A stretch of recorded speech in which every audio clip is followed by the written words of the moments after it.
Hey everyone, welcome to the Sustain the Range podcast. I'm Lauren, your host, and this podcast is a personal exploration of my experiences in everything ranching. From beef operations to training horses to sustainable farming and regenerative practices, we'll cover it all. Each episode features enlightening conversations with guests who bring their unique perspectives and expertise. Whether they're seasoned ranchers or first-generation farmers, we all share a common bond and deep appreciation for the land and the livestock we raise. Tune in each week for engaging discussions, inspiring stories, and practical insights from the ranching community, and let's embark on this incredible journey together.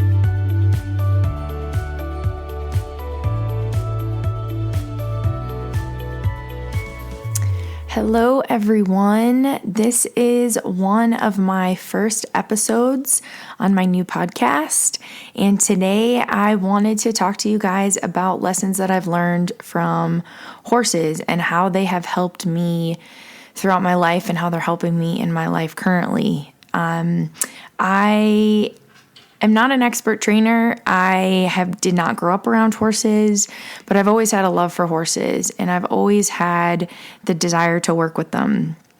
I was around domestic horses a little bit during childhood, and then I had some big life events happen in my life about 10, 12 years ago where my mother passed away, and after that I went to horses and started working with them, and they really helped me through one of the worst times in my life. So ever since then, I've been wanting to have them in my life every day. And I recently have worked with a number of different wild Mustangs where I helped to train them and get them rideable and find them good homes to adopt out to. And I will be recording a podcast episode on the situation with wild horses to give those of you who don't really know much about it a little bit more of an insight in the situation that goes on with America's wild horses.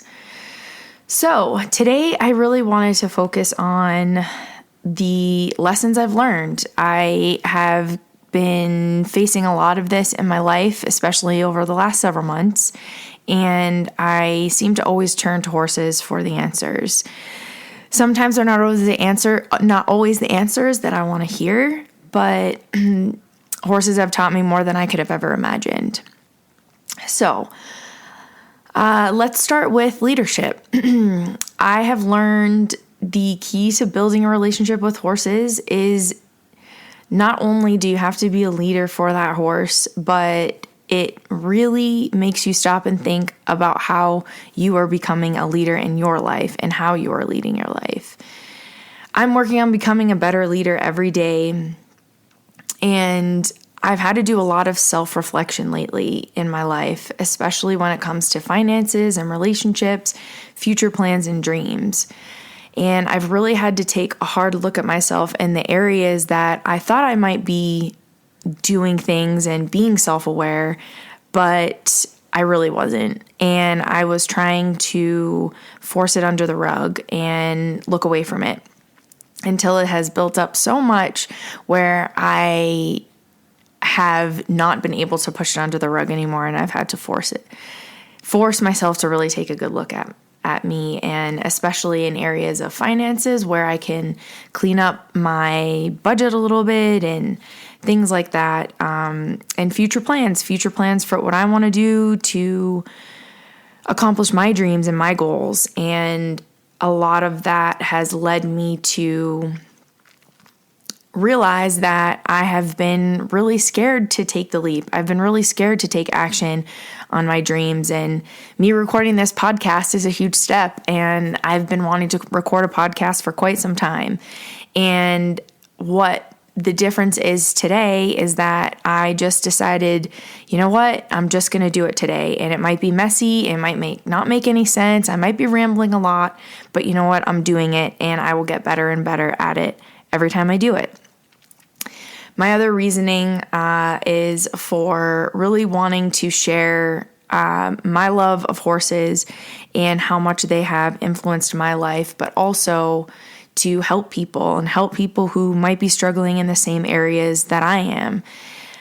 And I feel that there's been so much out there, especially in kind of the self-development world, that we look to these experts and we look to the people who are so far ahead of us, and it sometimes feels like we can't relate to them. And that was part of the reason why I didn't really take action in the past, is because, I'm not good enough, or I don't think that anybody's going to listen to me, and what do I have to offer these people? I'm still kind of struggling myself.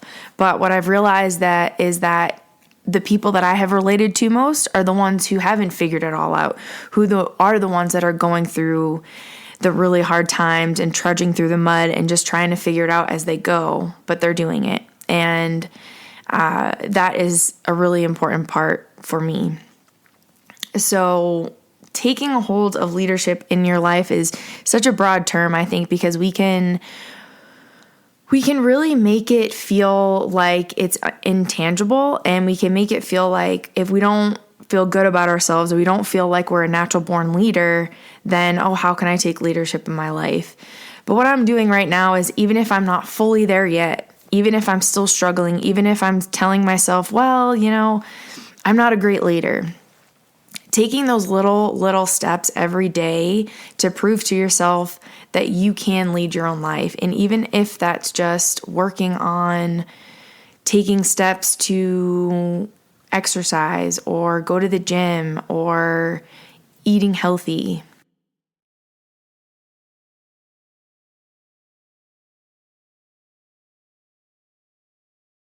And we have to take those things that we're struggling with and allow ourselves to be patient with it. And I have to continually remind myself that I have to have faith, and I have to have faith that God has a plan for me. And even though I cannot see it at the time, or even though I'm going through tough times, I still have to remember to have faith. And it can be one of the hardest things to do sometimes, especially when we are feeling like we are treading water. So the reason why I think that horses have taught me so much patience is because they have taught me to not give up, and patience with myself and patience with my horse. One of the horses, my horse, who I have trained for about a year now, and she's incredible. She's amazing. She's 2-year-old bay mare, and she was not wild, but she was born at the ranch that I bought her from, but she's 100% Mustang. And I trained her, and then 4 months we were doing backcountry trips with her and bringing her all through the Montana wilderness, and she did incredible. Mustangs are amazing on the trail. But I still have a lot of work to do with her. She is a horse that can tend to get a little pushy, and she can kind of be in your face, and I have to really work on her to respect boundaries. And it's something that I realized looking back that I could have done a lot better job, and I'm working on it now. But I used to kind of look at her, and when she was doing something that was frustrating me, I'd be like, why is she doing this? Why is she doing this? Like, Kwani, come on. Kwani's her name. Stop it. And what I've had to really teach myself is to stop and breathe and realize that she's not doing it to me. She's not doing it she's trying to be a jerk or whatever. She's doing it because that's what she knows. She was a baby at the ranch. The only thing that she knew growing up and when she was a foal was people were coming up to her and petting her all the time, and cute baby, and this and this and that, and she was never taught during that time to respect any boundaries. So when I bought her, I had to really work on that with her, and I still have to work on it with her. So what I've kind of taken an approach with her is that I need to let her know that yes, there's a boundary, and yes, this is what you can and can't do when you're around me, because a lot of the times I think when we are training horses, and especially if they're younger babies, they're all cute and cuddly and they're small, but those babies will grow and they eventually will become bigger, and that kind of behavior can be dangerous for us. But I think that, there are times when she gets a little herd bound, and when I try to take her away from that herd, she is scared, or she's like, no, I want to go back to my friends. I want to go back to my friends. And there have been times when I've gotten really frustrated with her, and why does it have to be this way? Why can't it just work? And I'm laughing right now because that's never how it's going to happen. And I've had to stop myself and work with her and really continue on building that trust with her. We've gone on all these amazing backcountry trips together, but I still have to really build a bigger level of trust, and a level of trust and respect, and become more of a leader for her. And that can be really hard to admit sometimes, because when we're working with our horses that everything's going great and few things are working here and then few things aren't working here, and we have to realize, okay, everything that horse is doing is just because they don't know what they're doing, or that's the only thing they've been taught, or that's the only way they've known how to be. It's not because of anything else. And I think that a lot of this leadership piece comes in where we have to stop and turn and look to ourselves and say, everything that I'm doing with this horse, my interactions for this horse, when I'm with her, everything that she's doing back to me is because of me, and it's nothing to do with her. And it's only either because that's what she's known to do, or it's because of something that I may have taught her that maybe I wasn't completely consistent on, and she might be confused as to what I'm asking. So I think that that's been really a huge lesson for me, is patience with her. And, if it works 1 or 2 times, that doesn't mean the next day I go in there and I try to do it again that she's going to do it perfectly. I also have to realize that she's a baby. So I think that we can apply this to our life in so many ways, and just being patient with ourselves. And if things aren't going great in your life right now, or if there is a piece of or a part of your life that is just not working, have patience with it. Do what you can do, but accept yourself with where you're at. And instead of beating yourself down for where you're at, or regretting things, or telling yourself that you maybe aren't good enough, or, oh gosh, I made so many different mistakes, I'm here now, it's a mountain to climb for me to be able to fix any of this. Just take those little steps and stop and just be patient with yourself, and look that one step in front of you. For the horse people, it's you're leading your horse and you're walking with your horse, and that horse is taking steps with you one by one. And I think that if we start really looking at it that way, it can help us to just slow down and have more self-acceptance with ourselves.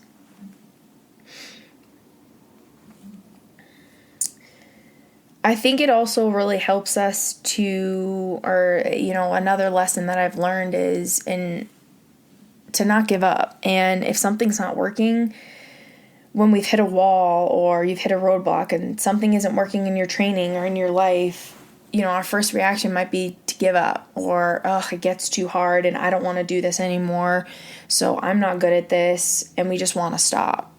Or we get super frustrated, and then we come back to it the next day and we don't feel even motivated enough to even try it because it's too hard, it's not going to work, and we convince ourselves so much that it's not going to work that we eventually just stop doing it, or we stop having interest in it, or we stop caring about it so much. And it's allowed me to really think about where I'm at and stop and have a lot of self-reflection and realize that I think that I might have patience, or I think that I might not give up, but when it comes down to it, there are so many times that I've wanted to give up, or it's not working. I'm not good at this, so I'm just going to throw in the towel. But if it's something that you really care about, whether it's horse training, whether it's building a better relationship with your horse, whether it's going for a job that you really want, whether it's building a business that you really want, whether it's going after your dreams and you hit all of these roadblocks, which we all do, it's the fact that if you give up, you're never going to know, and you're never going to find that joy that you're seeking. And for me, and I'm speaking to myself here, I've hit a lot of obstacles in the last few months, and there have been so many times where I have given up and I've said, nope, I can't do this. I'm not good. It's never going to happen. And I'm trying to put the cart before the horse and almost convincing myself, so much so, of all these different stories that are in my head. And I know that there's many of you out there that know what I'm talking about and feel the same way, that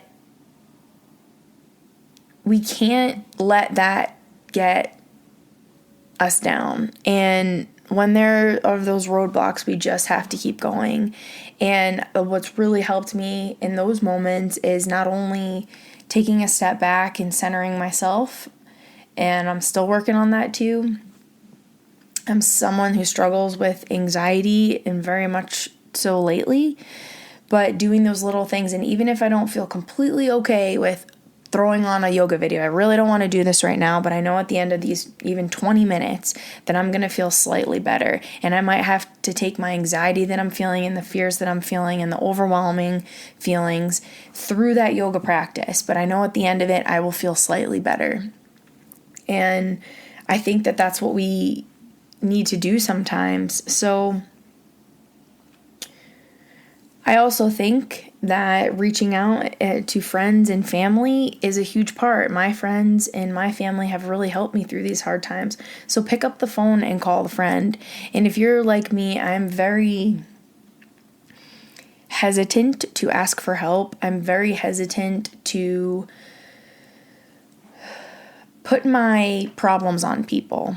But at the end of the day, when you have those really good friends and you have those people that you trust in your life, they want to help you. And I just want to remind everybody of that, because it took me a really, really long time to get to that place where I was reaching out for help when I needed it and not feeling guilty or not feeling like I'm burdening them with my problems.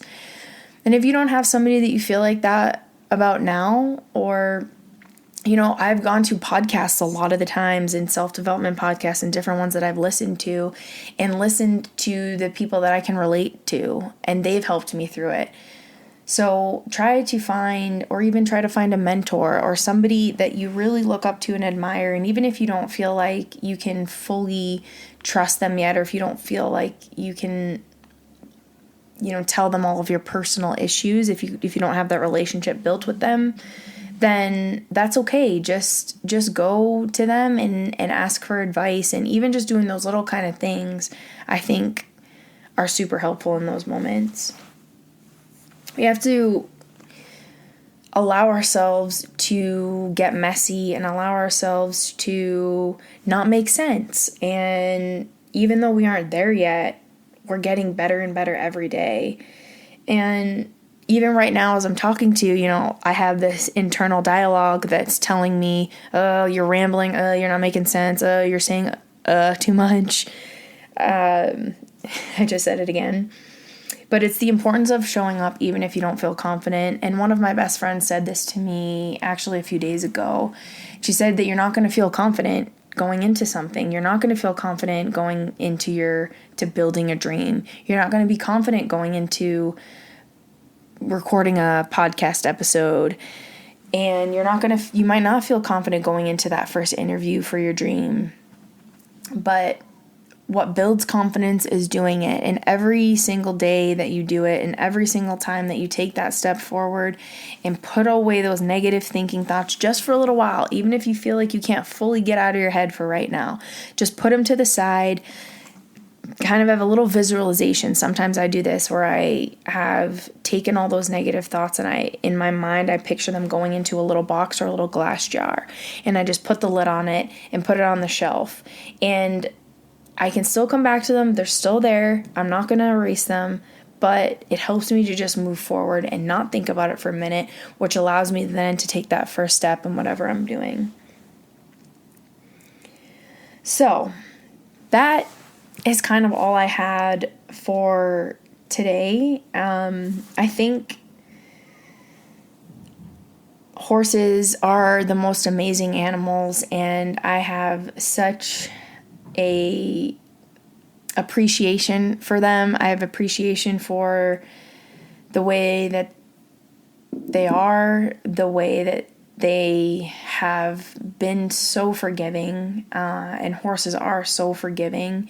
And I've learned that too, that there's times when people have hurt me and I don't want to forgive, but horses are so forgiving. And when you are training them, and if you've been lucky enough to be able to train a horse, you are that one that is helping them through everything, and you're teaching them something even if you feel like you're not. And if you make mistakes, if you do something that isn't right, or, oh shoot, I just taught her something that I really didn't want to teach her, then go back to it and smooth it over, and they will forgive you. As long as you come to them with care and compassion and leadership that will allow them to move forward. So, patience, leadership, and the ability and the mindset to not give up when things get hard. Those are some of the top lessons that I've learned from my horse lately, and there are plenty others, but those are the ones that I really wanted to touch on today because I feel like they are so valuable to our lives and we can all relate, and we just need to be reminded of those things sometimes, and reminded that we have to allow ourselves acceptance, and we have to allow ourselves to move through the hard times even when we don't want to, and know that there will be good things that come from it. You will get through it, and I'm here to tell you that you're strong. And if you are listening to this and you are going through a really tough time, I promise you it's going to get better, and just keep looking forward, trudging through the mud, and you will get there because you can.